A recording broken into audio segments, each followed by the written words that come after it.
Hello আঠটা গুলি মাৰিছো তাক আঠটা গুলি মাৰিছো নিজৰ হাতেৰে চেন্ট্ৰেল ডিফেন্স মিনিষ্টাৰ গম পাইছা সেইকাৰণে মৰক ভালকে থাকিব নহ'লে তাতে সুজাই দিম তাক हेलो মিছিছৰ নাম হৈছে মিনু মানে তাইৰ নাম হৈছে সবিতা তাইৰ ঘৰ হৈছে গৌৰীপুৰ এইটো গৌৰীপুৰ নহয় আকৌ দৌৰি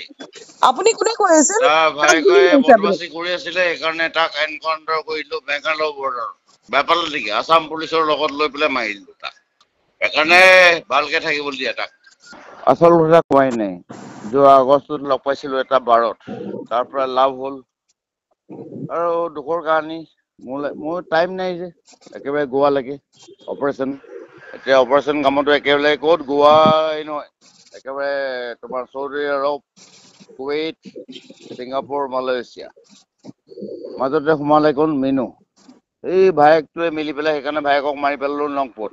আসাম পুলিচক লৈ পাৰ্টটা আছিলে কোন পাৰ্টজ্যোতি মহন্ত মোক ক'লে আজিয়ে ওলাব লাগিব তই লগতে তাইকো মাৰি পেলালো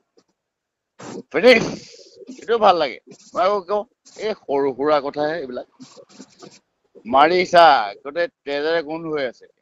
যোৱা বছৰ আগষ্টত লগ পাইছিলো তাৰপিছত মৰম দিলো মৰম নুবুজিলে বেয়া ধান্দাত থাকে তাৰপিছত আজি আৰু উপায় নাই তাই দুখ নাই দুখ আছিল তাইৰ ভায়েকটো ৰাকেশ আজি এনকাউণ্টাৰ কৰি পেলালো আৰু ক'ত মাৰিলো নংপো ক'ত মেঘালয় এইটো আসাম পুলিচৰ লগত মাৰিছো আজি আঠটা গুলি মাৰিছো তাক আঠটা গুলি মাৰিছো নিজৰ হাতেৰে চেন্ট্ৰেল ডিফেন্স মিনিষ্টাৰ গম পাইছা সেইকাৰণে মৰক ভালকে থাকিব নহ'লে তাতে সুজাই দিম তাক মই আৰু মোৰ পৰিবাৰ ঘৰতে আছিলোঁ আমি প্ৰায় ৰাতি 11:30মান বজাত কণ্টিনিউ 2-3 মিনিটৰ মূৰে মূৰে 7টাকৈ কল আহিছিলে তো প্ৰথম কলটো আমি ৰেকৰ্ডিং কৰিব পৰা নাছিলোঁ এইটো আননোন নম্বৰৰ পৰা এটা কল আহিছিলে একেটা নম্বৰৰ পৰা বাকী কলকেইটাও আহিছিলে প্ৰথম কলটো আমি ৰেকৰ্ডিং কৰিব পৰা নাছিলোঁ আৰু তাত যিজন ব্যক্তিয়ে ফোন কৰিছিলে এজন অচিনাক্ত ব্যক্তি আমি ধৰিব পৰা নাই কোনে কৰিছে তেখেতে মোৰ পৰিবাৰক ফোন কৰি কৈছে যে তেখেতে ভাস্কৰজ্যোতি মহন্ত বুলি নিজকে প্ৰাক্তন ডিজিপি বুলি চিনাক্তকৰণ মানে নিজকে কৈছে আৰু তাৰপিছতে তেখেতে নিজৰ বিভিন্ন মানে তেখেতে কোৱা মতে কাৰোবাক মাৰ্ডাৰ কৰা কাৰোবাক এনকাউণ্টাৰ কৰা কথা বাৰে বাৰে ফোন কৰি কৈ আছিলে আৰু বিগত কলকেইটাত তেখেতে স্পষ্টভাৱে কৈছিলে যে তেখেতে অসম পুলিচৰ সহায়ত শ্বিলঙৰ নংপুত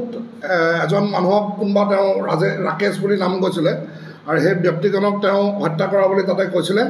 আৰু তেখেতে এইটোও কৈছিলে যে তেখেতে 8 গুলি ফুটাই নিজ হাতেৰে তেওঁক এনকাউণ্টাৰ কৰি আহিছিলে আৰু তেওঁ কোৱা মতে সেই ফোন কৰা সময়টোত তেখেতৰ গাত মানে হত্যা কৰি পেলাই গাত গোটেই তেজেৰে ৰাঙলী হৈ আছে বুলিও তেখেতে মন্তব্য কৰিছিলে তাৰপিছতে তেখেতে অসম পুলিচৰ সহায়ত তেখেতে কৰি থকা কাম কৰা বুলি বাৰে বাৰে গৈ আছিলে আৰু তেখেতে এইটোও জনাইছিলে যে তেখেতে অকল ভাৰততে নহয় বেলেগ দেশতো গৈ তেখেতে অপাৰেশ্যন এনকাউণ্টাৰ ধৰক এনেকুৱা ধৰণৰ অপাৰেশ্যন তেখেতে চলায় আৰু বিগত একেবাৰে লাষ্টৰ কলটোত তেখেতে কৈছিলে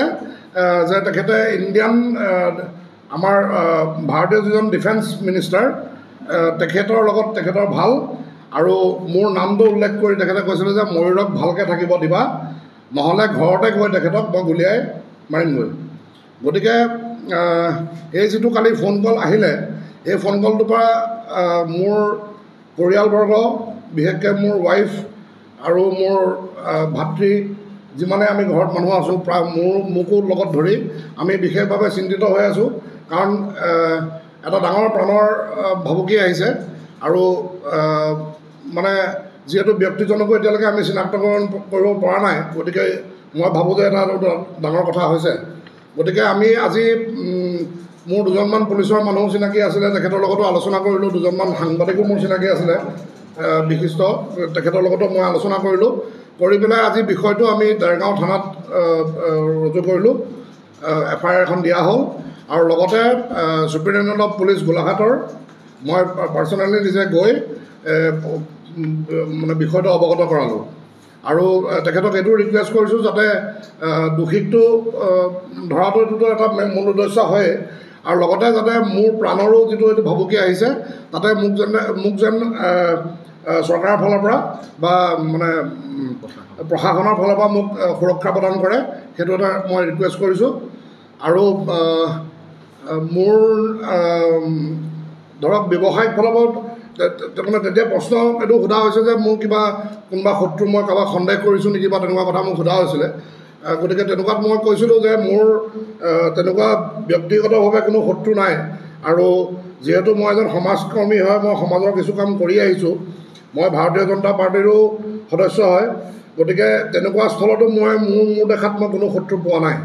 গতিকে এতিয়া চিন্তাৰ বিষয় হৈছে যে মোৰ প্ৰাণক লৈহে এতিয়া অকণমান চিন্তা হৈছে আৰু অলপ খোলাকৈ ঘূৰা ফুৰা কৰিবলৈ এতিয়া অলপ ভয় আহি পৰিছে। গতিকে তাকে মই অৱগত কৰাবলৈ আজি এই প্ৰেছ মিটটো দিছোঁ আৰু আপোনালোকক মই এই বিষয়ে অৱগত কৰাইছোঁ। সাতটা কল আহিছিলে। প্ৰথম 3টা কলত মোৰ ৱাইফ মানে ফোনটো মোৰ ৱাইফলৈ আহিছে আৰু প্ৰথম কলটো ৰেকৰ্ডিং আমি কৰিব পৰা নাই। এইটো যিটো এটা ফোন আহিলে সাধাৰণতে ৰেকৰ্ডিং কৰা নহয় তাৰ আৰু মানুহজন মানে এইটো লক্ষণীয় হ'ব যে তেওঁ প্ৰত্যেকটো ফোন মানে তেখেতে 30 ছেকেণ্ড বা 40 ছেকেণ্ডত কাটি দিয়ে, আকৌ 1 মিনিটমান ৰখি পেলাই আকৌ ফোনটো কৰে। গতিকে তাৰ পিছৰ কলকেইটা আমি ৰেকৰ্ডিং কৰিছোঁ। তেওঁ প্ৰথমতে নিজক প্ৰথম কলটোত যিটো আমি ৰেকৰ্ডিং কৰিব নোৱাৰিলোঁ সেই কলটোত নিজক প্ৰাক্তন ডিজিপি ভাস্কৰজ্যোতি মহন্ত বুলি কৈছে। এনকাউণ্টাৰ তেওঁ কৈছে। তাৰপিছতে তাৰ পিছৰ কল কৰিলে তেওঁ ভাষ্যটো অলপ সলনি হ'ল। তাত তেখেতে কৈছে যে মই অসম পুলিচৰ সহায়ত আমুক আমুক জেগাত এনেকৈ কিমান মানুহৰ নাম কৈছে মই চিনি নাপাওঁ, সেই মানুহবোৰক তেওঁ এনকাউণ্টাৰ কৰিছে বোলে। আৰু তাৰপিছতে তেওঁ পাৰ্থজ্যোতি মহন্ত বুলিও কৈছে, সম্ভৱ চাগে অলপ ভুল হ'ব পাৰে নাজানো আৰু ইণ্ডিয়ান ডিফেন্স মিনিষ্টাৰ সেই বস্তুটো তেওঁ একদম লাষ্টত ভালকৈ স্পষ্টভাৱে উল্লেখ কৰিছে।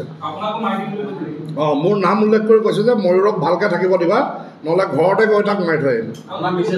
মোৰ মিছেছক কৈছে।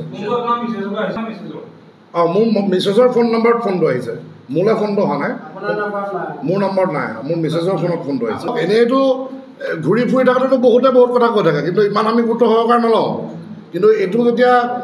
প্ৰাণৰ ভাবুকি যেতিয়া কথাটো আহিব তেতিয়াতো ক'বলৈ বাধ্য হ'ব লাগিব ন। কাৰণ কেলৈ মোৰো এখন সংসাৰ আছে, মোৰ ল'ৰা ছোৱালী আছে। ৰাজহুৱা কাম কৰি থাকোঁতে যদি মোৰ প্ৰাণেই গুচি যায় তেতিয়া মোৰ সংসাৰখন কোনে চলাব?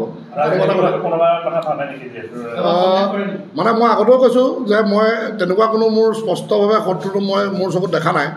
ব্যৱসায়িকভাৱেও দেখা নাই, ৰাজনৈতিকভাৱেও মই কাকো মই শত্ৰু বুলি নাভাবোঁ। কাৰণ মই চবৰ লগতে মিলিজুলিয়ে থাকোঁ আৰু চবকে ভাল ব্যৱহাৰ কৰোঁ। গতিকে মই নাভাবোঁ যে তেনেকুৱা ধৰণৰ কোনোবাই কৰিছে বুলি। ফোন নম্বৰটো এতিয়া এই অলপ দেৰি আগত গম পোৱা মতে লোকেশ্যন ট্ৰেছ কৰিছিলে, গুৱাহাটীৰ গীতানগৰ অঞ্চলৰ আশে পাশে বুলি লোকেশ্যনটো ওলাইছে। আৰু থানাৰ পৰা এটা ফোনো কৰিছিলে, তেওঁ ফোনটো কল ৰিচিভ কৰিছে। তাৰপিছতে তেওঁ ডেৰগাঁও থানা বুলি কোৱাৰ লগে লগে ফোনটো কাটি দিছে। ৰেকৰ্ডিং 5টামান আছে ছাৰ, মই আপোনালোকক